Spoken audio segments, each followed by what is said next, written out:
Mom told me to go. Could we just stay for tonight, please? My 9-year-old grandson paid us an unexpected visit late in the evening. He was in his bare feet, blood seeping from his toes, when I hurried to answer the door. In addition, he was hugging his sister, who is 4 years old, closely as tears were running down her cheeks. Did you two really walk here all by yourselves? They gave me a nod, and I quickly opened the door for them. But my spouse was enraged when he awoke. I was stunned to see the grandkids cry from the horrifying look on his face.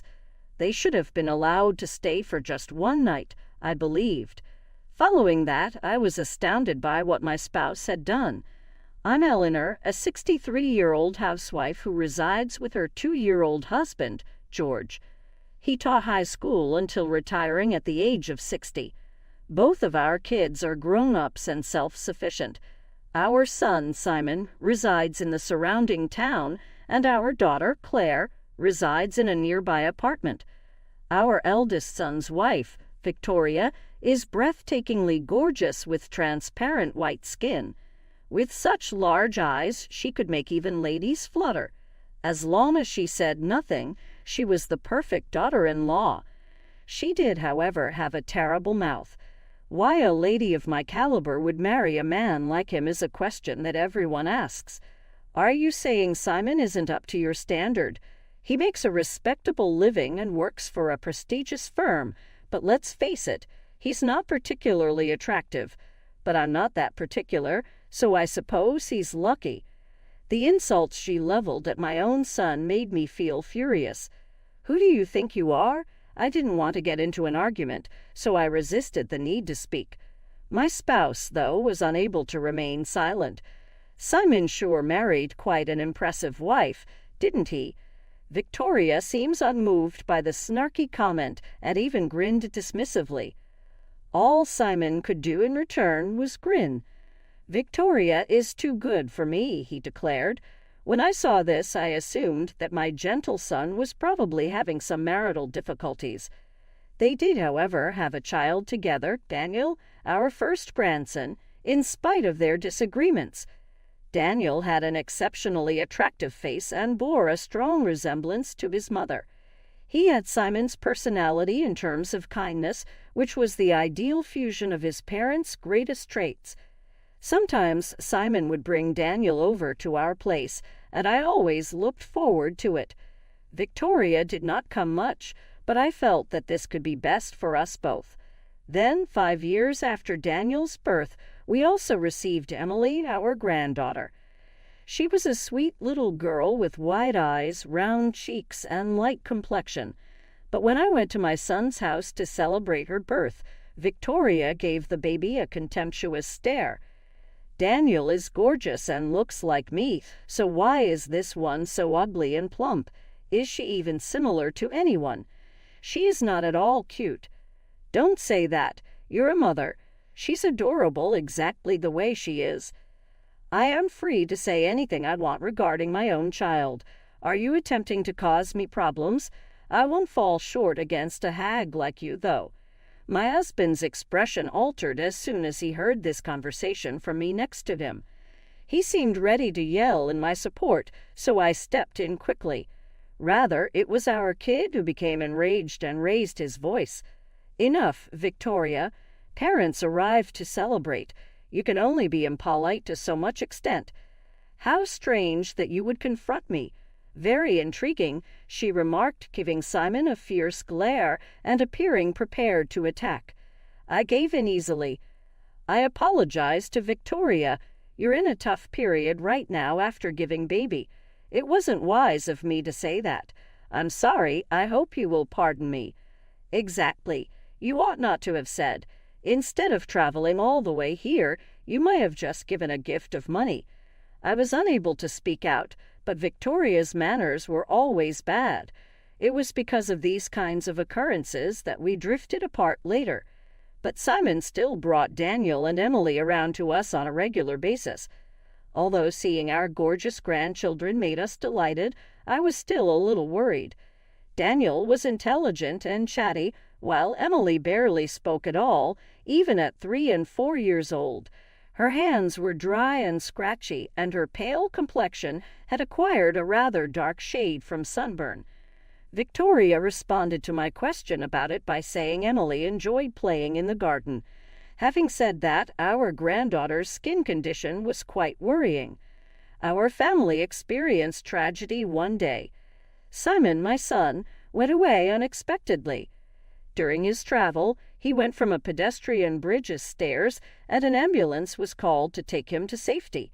He got intense treatment at the hospital after being taken there, but sadly he did not survive. I was so shocked that I was unable to even stand. You miserable creature, Simon. It had to have hurt a lot. Daddy, what's up, Dad? Awaken, awake. Emily stayed silent and bit her lip as Daniel sobbed hysterically. Victoria kept playing around with her phone without even blinking. Even though, in retrospect, I see that this was an odd situation, I was too distraught to notice anything else at the time. The paramedics located our son's old, worn-out bag beneath the pedestrian bridge and gave it to my husband. It was a bag that I had purchased for him upon his employment. He had been diligently working and saving for the family. Everything became much more unbearable to contemplate. Our daughter's husband was mostly responsible for planning the wake and funeral, which went off without a hitch. I was at home in a stupor during that time. The intercom rang in the middle of the night, the day following the funeral. I glanced at the camera, wondering what was going on, and saw Daniel's lips being bit. I quickly unlocked the door and welcomed him inside.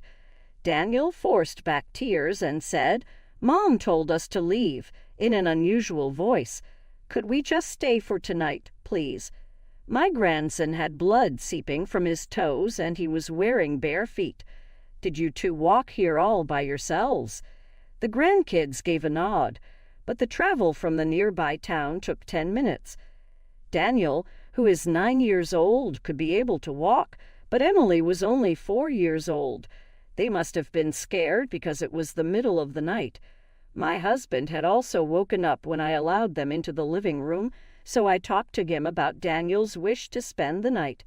"Please, Grandpa, let's head out tomorrow," Daniel urged. "It's not at all," my spouse answered. The youngsters started crying, and I was taken aback by my husband's scowl and scared demeanor. "Can't we at least let them stay for one night?" My husband sobbed hysterically as he tightly clutched the grandkids, despite my pleas. He repressed his tears even during our son's death. Despite our 30 years of marriage, I had never seen my husband cry so much until now. "Don't say just for today. Stay here forever, poor you," were those words that let me understand his sentiments, and I started weeping uncontrollably. When I later asked the grandkids about what had transpired, they told me something startling.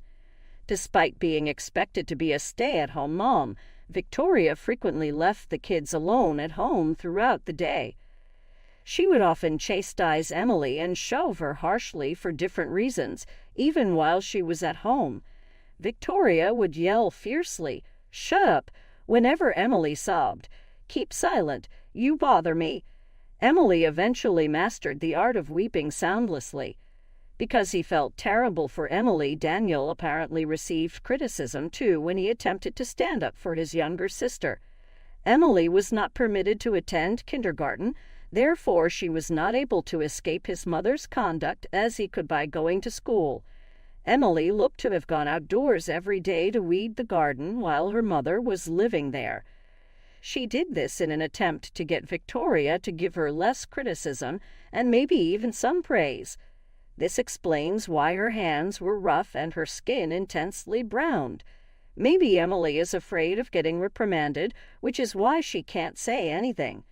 Victoria reportedly informed them that evening that there will be guests and gave them the order to walk outdoors. Daniel finished putting on his shoes, but Emily was left barefoot as she was unable to arrive in time. With haste, Victoria secured the front door after them. So, as they made their way to our house in need of assistance, Daniel placed his shoes on Emily's feet and held her hand. What an incredible, horrible thing to do.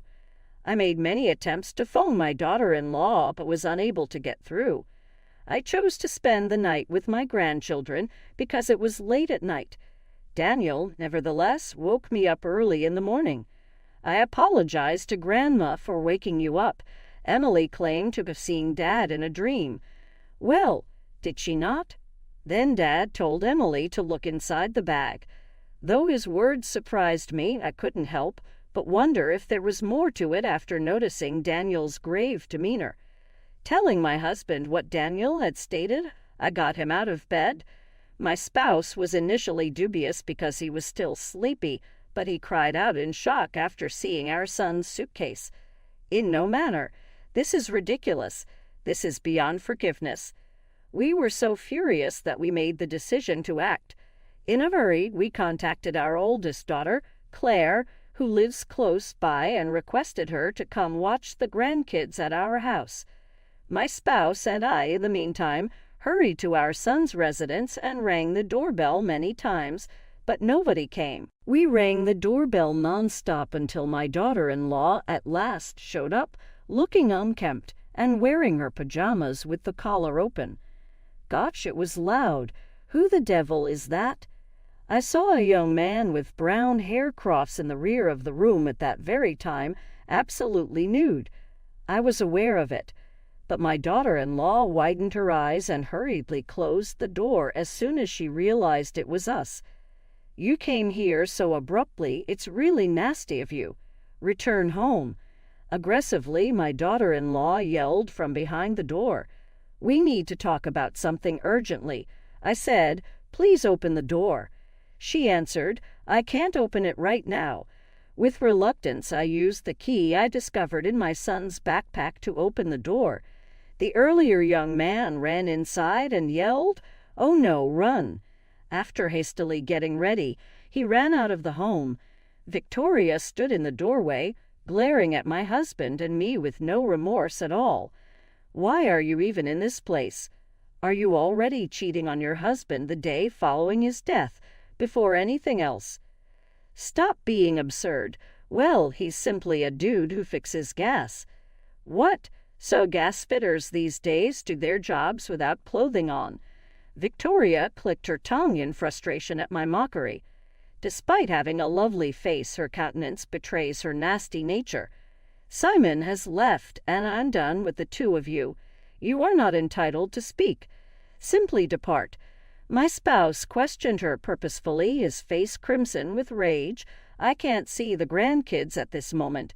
Where are they? My spouse then left to check something while feigning to look around the house. Victoria seemed like she was at a loss for words for a while, but then she started yelling at me. They visited a friend's home. What's incorrect with that? Avoid lying. When two children, ages 4 and 9, disappeared for the entire night, did you not worry? Even so, are you a mother? How do you know about that? Well, in what way are you aware of that? They walked all the way to our house late at night. She looked shocked and perplexed when I explained this to her, and she answered brazenly and shamelessly. My carefully reared son defies me, and our daughter isn't cute at all. Those brats don't need me. You may have these, but please pay me money. $100,000 is what I desire. Isn't it not much?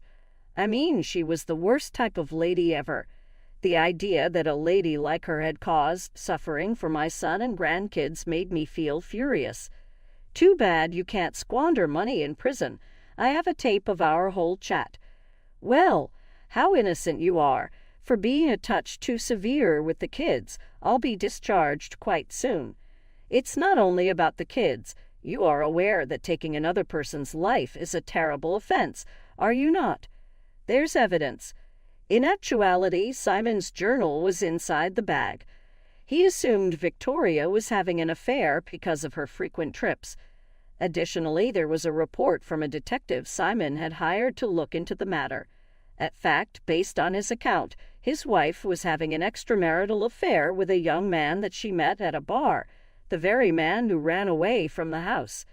This was also written in the diary. I feel like my life is in danger. Simon had apparently had a number of near-accident experiences, including being almost hit by a car and nearly being pushed into train lines. He was ready for a divorce and had taken measures since he thought his wife was going to attack him. It may demonstrate my affair, but it doesn't demonstrate my murder of Simon. It's simply elderly people babbling away. The cops have more pressing matters to attend to. Can you still say that after hearing this? My husband showed up with a security camera in his hand while I was fighting with Victoria. The day before Simon's death, he had discovered it. As he wrote in his diary, he had placed a security camera in the living room.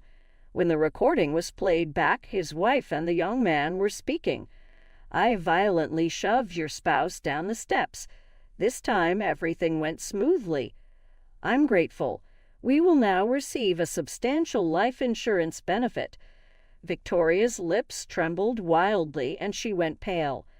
I just said that as a joke. To what extent are you willing to lie? I'll request a reinvestigation from the police and bring all the proof with me. During interrogation, your partner in the affair may reveal everything about you. Oh, and Claire said something along these lines. The pedestrian bridge where Simon fell is a busy one, and many modern autos are equipped with cameras. I'm sorry, said Victoria. That dude intimidated me. If you ignore this, I'll give you half of the $100,000 life insurance payoff. Pardon me, it's not you, Redditvids. That is not possible. We made each other beneficiaries when we got married. I informed her that Daniel had been named as the beneficiary instead of her in Simon's journal. No matter how old they were at the time, Simon's trust mechanism permitted his kids to get the rewards when they became a specific age. That's ridiculous. It was a plan to get a large sum of money. She was very wretched and fell on the ground, sobbing and yelling like a small kid.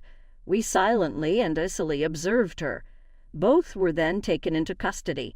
It is a terrible crime to take someone's life, and the perpetrator is unlikely to go free for very long. Not even if they were to get out of prison would anyone want to interact with them. My grandchildren currently reside with me. Indeed, my daughter and her spouse cohabit with us, providing for our needs and tenderly raising the two kids as though they were their own. Emily, who was previously silent, has gradually started to open up and start talking more. I'm resolved to endure to the very end in order to